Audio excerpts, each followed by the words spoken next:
In the vast pantheon of ancient Egyptian deities, few figures command as much reverence and mystery as Anubis, the jackal-headed god who served as the eternal guardian between life and death. His story begins over 5,000 years ago, in the sun-scorched sands of the Nile Valley, where ancient civilizations first glimpsed the thin veil separating the world of the living from the realm of the dead. Picture, if you will, the ancient Egyptian landscape during the earliest dynasties. The desert stretched endlessly beyond the fertile banks of the Nile, a harsh and unforgiving wilderness where jackals roamed freely among the burial grounds of the deceased. These cunning scavengers, with their keen intelligence and haunting nocturnal calls, became intimately associated with death and the afterlife in the minds of the ancient Egyptians. It was from observing these creatures that the concept of Anubis was born, transforming a feared desert predator into one of the most important deities in Egyptian mythology. The earliest depictions of Anubis date back to the First Dynasty, around 3100 BCE, making him one of the oldest gods in the Egyptian pantheon. Initially, he was portrayed as a fulled jackal, lying regally atop a shrine or tomb, his alert ears perked and his intelligent eyes watching over the dead with unwavering vigilance.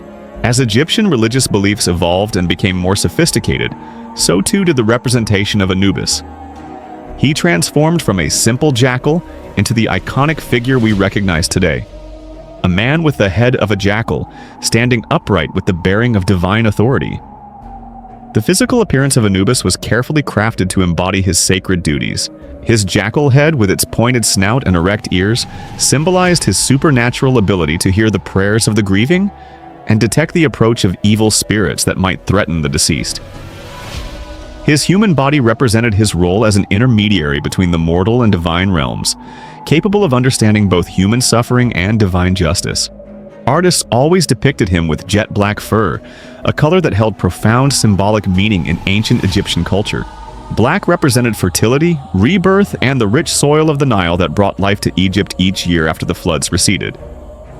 In the context of death and the afterlife, this black coloring symbolized the hope of resurrection and eternal life beyond the grave. Anubis wore the traditional garments of Egyptian nobility, a pristine white linen kilt that gleamed against his dark fur, and often golden jewelry that marked his divine status.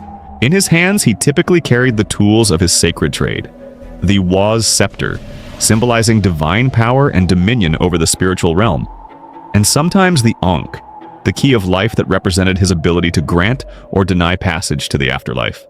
These visual elements combined to create an image that was both comforting and awe-inspiring, reflecting his dual nature as protector and judge. The mythology surrounding Anubis is as complex as it is fascinating, involving tales of divine rivalry, cosmic justice, and the eternal struggle between order and chaos. According to one of the most widely accepted myths, Anubis was the son of Osiris, the great god of the underworld, and Nephthys, the goddess of mourning and lamentation. This parentage was itself the result of divine deception, as Nephthys had disguised herself as her sister Isis to seduce Osiris. When Anubis was born, Nephthys feared the wrath of her husband Set, who was already jealous of his brother Osiris, so she abandoned the infant in the desert. It was Isis who found the abandoned child, guided by her maternal instincts and divine wisdom. Recognizing the potential in this divine offspring, she raised Anubis as her own son, nurturing his unique gifts and preparing him for his destined role in the cosmic order. This act of compassion would prove to have profound consequences for the entire Egyptian pantheon, as Anubis would later play a crucial role in one of mythology's most important events, the murder and resurrection of Osiris. The story of Osiris's death at the hands of his jealous brother Set is central to understanding Anubis's role in Egyptian mythology. Set, consumed by envy and ambition, murdered Osiris and scattered the pieces of his body across Egypt, believing this would prevent any possibility of resurrection. However, he had not counted on the determination of Isis and the unique abilities of Anubis.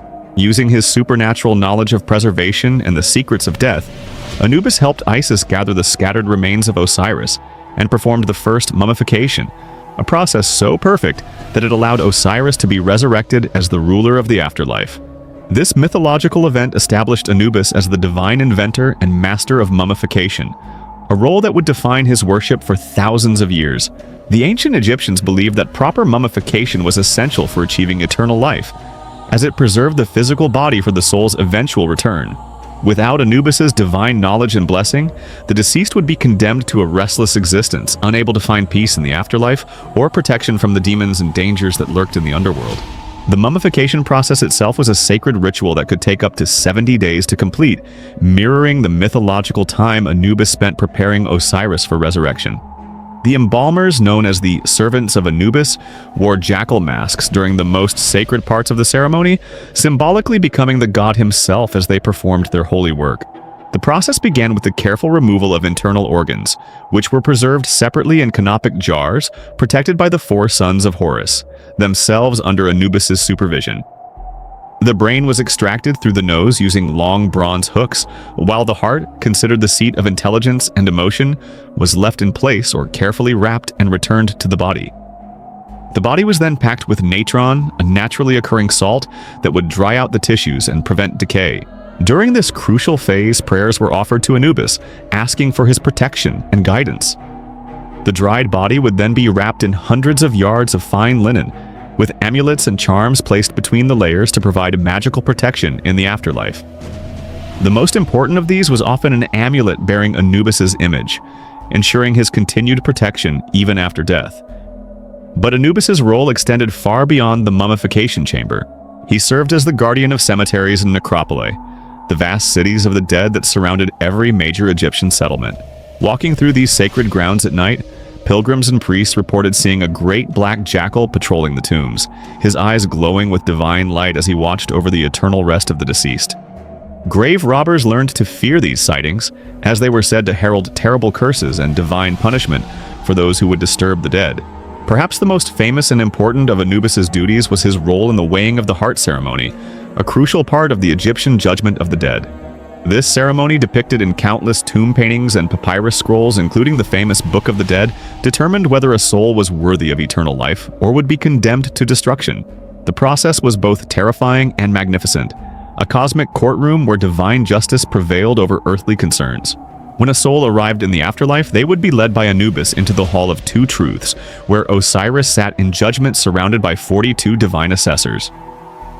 The deceased would first recite the negative confession, a lengthy declaration of innocence in which they proclaimed they had not committed any of the 42 cardinal sins recognized by Egyptian religion.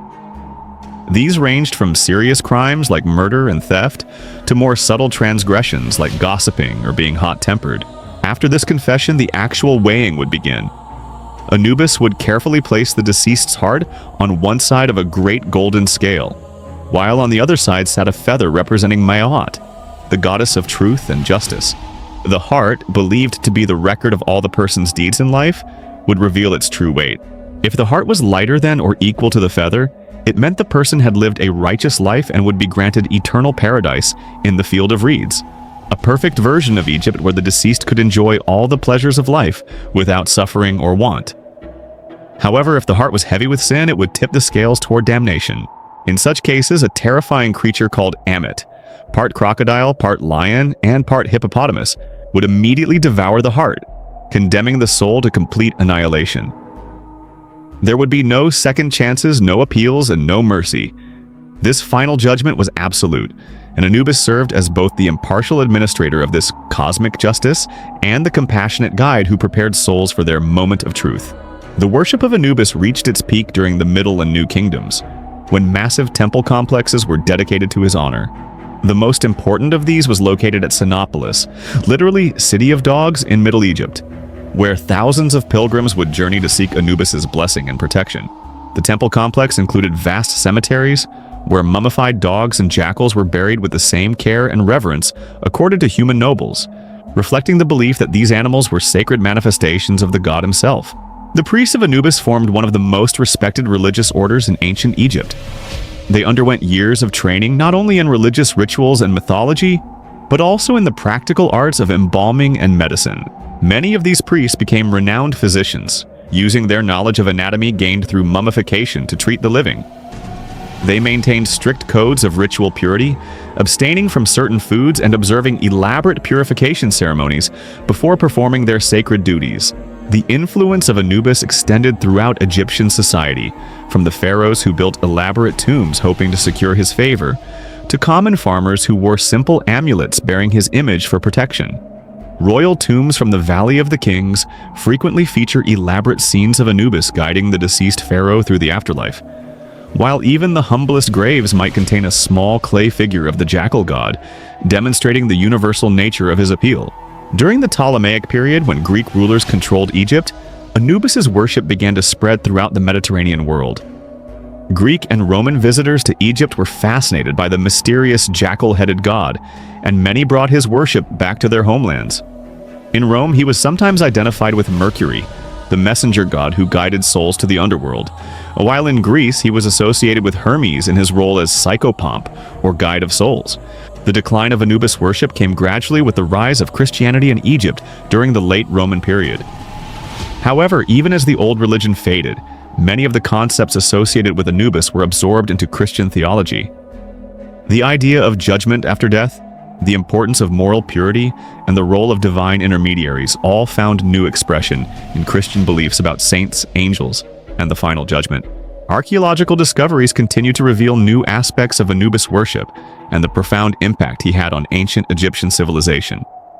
Tomb paintings show him not only in his traditional roles, but also as a protector of the pharaoh during life, a guide for military expeditions into the dangerous desert, and even as a patron of scribes and scholars who worked with the sacred texts of the dead. Recent excavations at Saqqara have uncovered vast underground galleries filled with millions of mummified animals dedicated to Anubis, suggesting that his worship was even more extensive and popular than previously believed.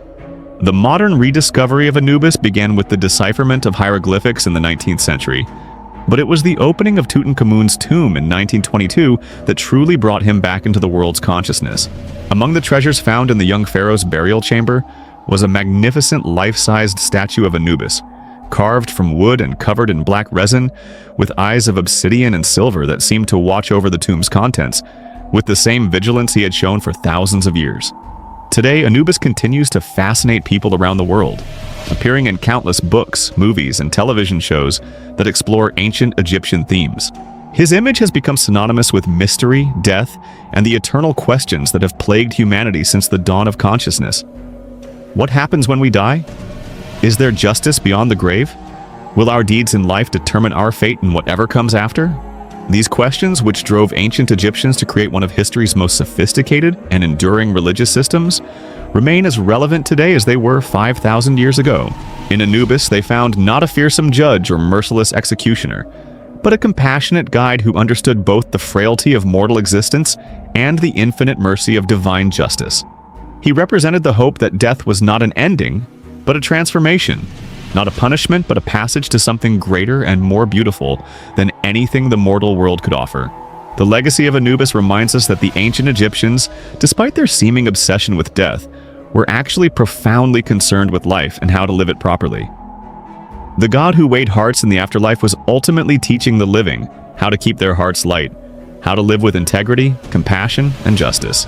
In this way, Anubis was not merely a god of death, but a teacher of life, whose lessons remain as valuable today as they were in the shadow of the pyramids, under the eternal gaze of the stars that the Egyptians believed were the eyes of the gods, watching over humanity with infinite patience and love.